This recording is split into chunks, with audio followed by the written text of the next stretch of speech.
നിങ്ങൾ ഒരാളെ പറ്റിയും ഗുഡ് സർട്ടിഫിക്കറ്റ് കൊടുത്ത് ഒരാളെയും നിങ്ങൾ പൊക്കി പറയേണ്ടതില്ല. ഒരു മനുഷ്യനും നിങ്ങൾ ഏറ്റവും നല്ല സർട്ടിഫിക്കറ്റ് കൊടുത്ത് ആദരിക്കേണ്ടതില്ല. ഹത്താ തൻദുറൂ, മരിച്ചു വീഴുമ്പോൾ ആ മനുഷ്യൻ മരിച്ചു വീഴുന്നത് നന്മയിലാണോ തിന്മയിലാണോ അത് കണ്ണുകൊണ്ട് അനുഭവിക്കുന്നത് വരെ, അതറിയുന്നത് വരെ നിങ്ങൾ ആരെയും വാനോളം പുകഴ്ത്തണ്ട.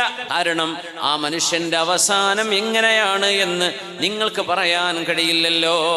അതുകൊണ്ട് ഖൈറിന്റെയും ഷർറിന്റെയും ഭാഗങ്ങളെ അള്ളാഹു വേർതിരിക്കുന്നത് വരെ നിങ്ങൾ കാത്തിരിക്കണം. അതല്ലെങ്കിൽ ആ മനുഷ്യനിൽ വിശ്വസ്തതയുണ്ടോ ക്ഷമയുണ്ടോ എന്ന് നിങ്ങൾക്ക് കാണാൻ കഴിയണം. ഇത് രണ്ടുമില്ലെങ്കിൽ മരണം വരെ കാത്തിരിക്കണം.